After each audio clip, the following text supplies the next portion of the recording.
육체의 일은 분명하니 곧 음행과 더러운 것과 호색과 우상숭배와 주술과 원수 맺는 것과 분쟁과 시기와 분냄과 당짓는 것과 분열함과 이단과 투기와 술취함과 방탕함과 또 그와 같은 것들이라.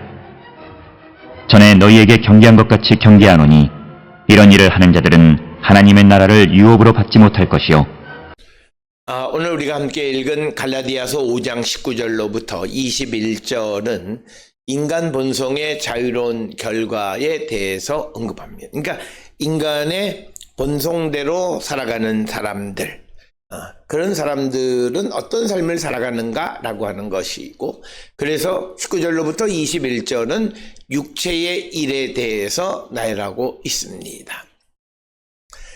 특별히 오늘 주시는 이 본문의 말씀에서 육체의 일이란 곧 악덕 목록으로서 인간적인 이기심을 일으키는 것을 의미하고, 이 악덕은 인간의 모든 영역에 내포되어져 있습니다. 그래서 19절에 육체의 일은 분명하니 곧 음행과 더러운 것과 호색과 20절에 우상숭배와 주술과 원수 맺는 것과 분쟁과 시기와 분냄과 당짓는 것과 분열함과 이단과 21절 투기와 술취함과 방탕함과 또 그와 같은 것이라. 전에 너희에게 경계한 것 같이 경계하노니 이런 일을 하는 자들은 하나님의 나라를 유업으로 받지 못할 것이요. 그래서 음행이나 더러운 것 그리고 호색을 19절에서 말하고 20절에서는 우상숭배, 주술, 원수 맺는 것, 분쟁, 시기, 분냄, 당짓는 것 그리고 분열, 이단 이런 것들을 나열하고 있고, 21절에서는 투기와 술취함, 방탕함을 나열하고 있습니다. 바울은 이런 일을 행하는 자들은 하나님의 나라를 유업으로 받지 못한다고 분명하게 말하고 있습니다.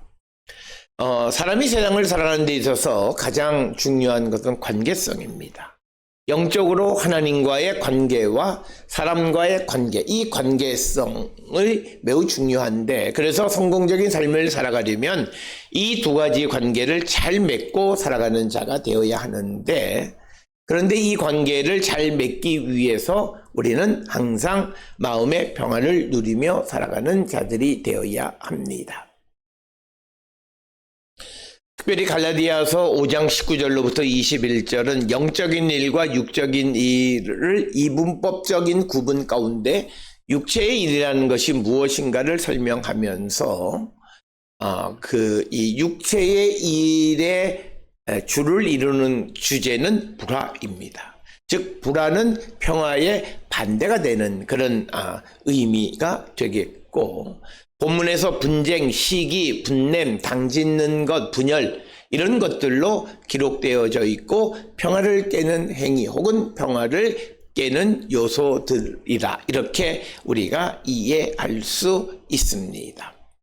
그래서 성령을 체험하며 살아가는 거룩한 성도는 항상 주님이 원하시는 평화의 사도의 삶을 살고 사랑과 화목하고 화평한 관계를 맺고 살아야 하고, 누구와도 원수 짓는 일을 해서는 안 되는 것이고, 이것이 세상을 살아가는 성도들에게 요구하는 매우 중요한 그런 원칙입니다. 세상에서는 분을 낼 때 분을 내야 한다고 말하지만, 그러나 예수님은 끝까지 참으라고 권면하셨고, 분을 낸다는 것은 모든 성도들이 온전한 삶을 살지 못하는 것을 의미합니다. 그리고 하나님과의 관계를 멀게 만드는 것이 되기도 합니다. 그래서 분냄은 육체의 일로서 하나님과는 반대가 되는 삶의 모습임을 우리에게 보여주고 있고, 특별히 예수님은 마태복음 18장 22절에서 7번씩 70번이라도 용서하라고 말씀하신 것은 모든 성도들이 분을 내거나 혹은 다른 모습으로 살아가서는 안 된다는 것을 강조하는 겁니다. 어떤 경우에도 인내하고 참고 사는 것이 성도의 바람직한 모습임을 말씀하고 있습니다. 왜냐하면 이렇게 살지 않으면 성도가 평화를 평화의 사도의 역할을 감당할 수 없기 때문입니다. 따라서 항상 인내함으로 분내지 말고 당짓지 말고 분열하지 않는 자가 되어야 한다라고 하는 겁니다.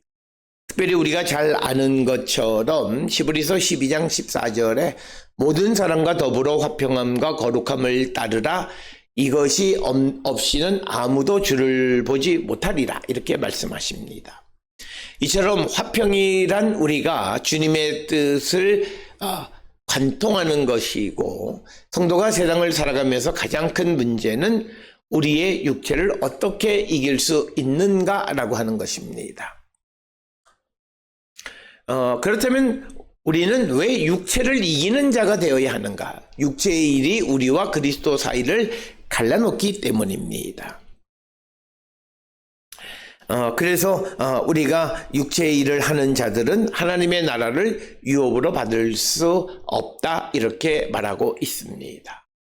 갈라디아서 5장 19절 이하에서 육체의 일은 분명하니 쭉 이렇게 나열되어져 있고, 그 육체의 일은 도덕적으로 하나님 앞에 죄를 짓게 할 뿐만 아니라 우리로 하여금 하나님의 나라를 유업으로 받지 못하게 하는 것, 그것이 육체의 일임을 분명하게 말하고 있습니다. 그렇기 때문에 성도는 성령 충만함으로 육체의 욕심을 이기고 하나님의 나라를 유업으로 받는 자가 되어야 함을 강조하는 그런 말씀이 되겠습니다. 특별히 오늘 주시는 갈라디아 5장 19절로 21절에 육체의 행위와 그 결과로서 하나님의 나라에 들어가지 못함을 우리에게 말함으로써 우리가 하나님의 나라에 들어가기를 원하면 육체의 행위를 해서는 안 된다라고 하는 것입니다. 바울은 육체의 행위, 즉 제약된 본성에서 비롯된 행동을 구체적으로 이제 열거하면서 이런 행위들은 하나님의 나라 상속에 방해가 됨을 강조하고 있습니다. 그래서 우리가 육체의 행위와 성령의 열매 사이에 대조를 준비하고 있고, 바울은 인간의 본성으로 행하는 죄악된 행동을 분명하게 드러내면서 이런 행동이 신앙인들이 멀리해야 될 것임을 강조하고 있습니다. 바울은 이런 육체의 행위를 하는, 육체의 일을 하는 것은 단순히 도덕적 결함이 아니라 우리가 하나님의 나라에 들어가는 것을 가로막는 심각한 죄임을 경고하고 있습니다. 그리스도인이 육체의 욕망을 따르며 사는 것이 하나님과의 관계를 끊고 영적 파멸로 이어질 수 있게 한다라고 생각했기 때문입니다. 따라서 오늘 주시는 이 갈라디아서 5장 19절로 21절의 신학적 주제가 육체의 행위가 영적 파멸을 가져오고 하나님의 나라를 상속받지 못하게 한다는 경고의 말씀이 되겠습니다. 그래서 그리스도인들은 이런 육체의 행위에서 벗어나 성령의 인도함을 따라 살아가는 자가 되어야 함을 가르쳐주는 매우 중요한 그런 메시지를 전달해 주는 것이 오늘 주시는 갈라디아서 6장 19절로 21절의 말씀이 되겠습니다. 우리의 삶을 성찰하시고 내게도 이런 육신의 일들이 남아있지는 않는가. 그래서 나의 영적인 타락 그리고 하나님의 나라를 상속하는 것을 방해하는 요소들이 내게 있지는 않는지 한 번쯤 성찰하는 우리 모두가 될 수 있기를 주의 이름으로 축원합니다.